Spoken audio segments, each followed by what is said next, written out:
14 फरवरी को एक फिल्म आ रही है जो अभी से टारगेट हो चुकी है अपने टाइम के सबसे बड़े कमांडर। इन दीवारों में जो सीमेंट है इसने पानी से ज्यादा खून पिया है। अपनी एज से भी ज्यादा युद्ध लड़के जीतने वाले महाराजा। मेरे साम्राज्य की नींव में अगर तुम खोदोगे तो पत्थर नहीं, मुझे रोकने वालों की खोपड़ियां मिलेंगी। भारत का इकलौता राजा जिस पे आज तक कोई भी कंट्रोवर्शियल बात हुई नहीं है, छत्रपति संभाजी महाराज। ये है तो वैसे one of the greatest warriors में से एक, लेकिन आज तक इन पे किसी ने कोई बात ही नहीं की। ना तो कोई फिल्म बनी, ना तो कोई ड्रामा हुआ, जीरो कंट्रोवर्सी। 14 फरवरी को इनकी बायोपिक रिलीज होने जा रही है छावा। ट्रेलर देख के ऐसा लगता है कि औरंगजेब तो इंसान ही नहीं। इस फिल्म में संभाजी महाराज की स्टोरी दिखाई गई है जो पता नहीं कितनी सच है कितनी झूठ है, और क्या औरंगजेब सच में इतना बुरा था। पहले मूवी पे आते हैं। 14 फरवरी को छावा रिलीज होने वाली है विकी कौशल की एक और नई फिल्म। अब वैसे तो मूवी ओवरऑल ठीक ही लग रही है, ट्रेलर देख के तो लगता है वाह क्या पिक्चर बनाई है, लेकिन बावजूद यहाँ पे भी बॉयकॉट के नारे शुरू हो गए। और ऐसा पहली बार नहीं हुआ है, आज से पहले जितनी भी हिस्ट्री बेस्ड पिक्चर बनी है ना, उन सब पे निशाना साधा गया। चाहे हम पृथ्वीराज की बात कर लें, जोधा अकबर की बात कर लें, पद्मावत की बात कर लें, और भी बहुत सारी मूवी जिसपे कभी ना कभी कोई ना कोई सवाल उठा ही देता है। तो इस नारेबाजी को सीरियसली ना लिया करो, इनको कोई काम धंधा नहीं होता, बस आ जाते हैं। ट्रेलर में सबसे अच्छी चीज थी वो थी डायलॉग। देखो, अगर आपको किसी को अपनी ओर खींचना है ना, मतलब अपनी फिल्म देखने के लिए, अपने वीडियो देखने के लिए, तो जरूरी होता है अपने ऑडियो और अपने डायलॉग्स। ये बड़ा जरूरी काम होता है, और ये काम बहुत ही अच्छा हुआ है छावा में। जो डायलॉग्स ट्रेलर में दिखाए गए ना, वो एब्सोल्युटली गुड, बहुत ही जबरदस्त है। और थोड़े बहुत घूस बम्स भी आते थे, तो इस चीज को इग्नोर किया करो। अब बात करें श्री संभाजी महाराज की, तो देखो ये छत्रपति शिवाजी महाराज के बेटे थे, और ये कुछ अलग प्रकार के बेटे थे। हाँ, सबके पैसे बर्बाद हो गए थे। पहले राजा महाराजा जितने भी थे ना,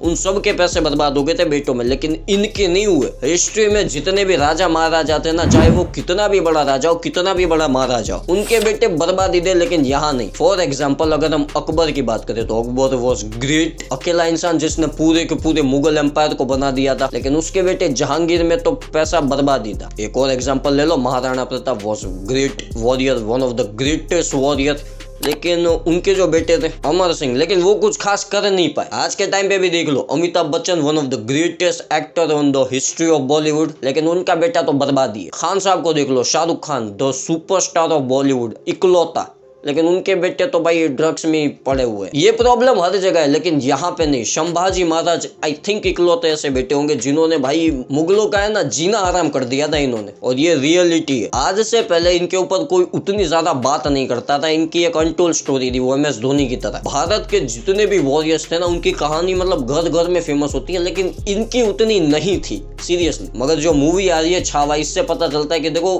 public are interested to watch the Shri Sambhaji Maharaj. अब इनकी स्टोरी मैं वीडियो में नहीं बताऊंगा क्योंकि बहुत लंबी और बहुत ही गुड है। लगभग इन्होंने 9 साल के अंदर ना 120 युद्ध लड़े थे और एक भी नहीं हारा।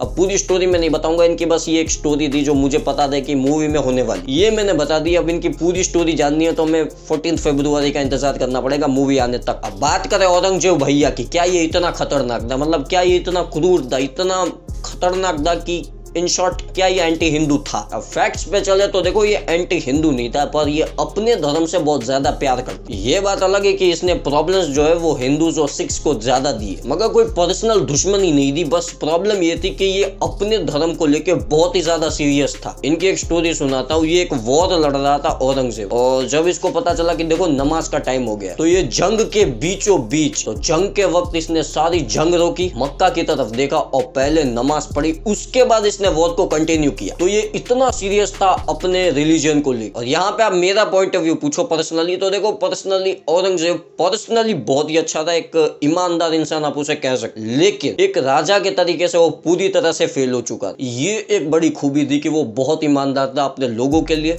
अपने राज्य के लिए, हर चीजों के लिए लगभग वो बहुत ही ईमानदार था। लेकिन जब आप एक राजा की तरह उसे देखते हो कि उसने किया क्या, भाई कंप्लीट फेलियर है। आंकड़े बिल्कुल साधारण है। उससे अच्छा काम तो उसके बाप ने कर लिया था, ताजमहल तो बना लिया। अब यहाँ कौन अच्छा है कौन बुरा है, इस बात पे तो कभी डिबेट होनी ही नहीं चाहिए, क्योंकि देखो सबको हम ही अच्छे लगते हैं, मतलब सबको खुद ही अच्छा लगता है। अब मुगलों को तो ये लगता था कि भाई देखो हम ही सबसे अच्छे हैं, मराठा हाउस को ये लग रहा होगा कि देखो हम ही सबसे अच्छे हैं, और भी थे राजपूतों को ये लगता था कि देखो हम ही अच्छे हैं। सिक्स को भी ये लग रहा था कि हम ही अच्छे हैं, पठानों को ये लगता था कि हम ही अच्छे हैं, मिर्जाओं को भी ये लगता था कि हम ही अच्छे हैं। तो ये अपना अपना पॉइंट ऑफ व्यू होता है, सब अपनी तरह से सही है। डिबेट होनी चाहिए कौन सही है कौन गलत है। इस चीज पे डिबेट होती है तो हम कहते हैं कि भाई सही है या गलत है, कौन सही है कौन गलत है इसका फैसला हम कर सकते हैं। पर जब आप अच्छा या बुरा देखते हो तो भाई देखो कोई अच्छा नहीं होता कोई बुरा नहीं होता, सब अपने तरीके से अच्छे ही होता। अब बजट की बात करें तो ये फिल्म आई थिंक 100 करोड़ के आसपास के बजट में ये बनी है और इसकी कास्टिंग बहुत ही अच्छी की गई है, ऐसा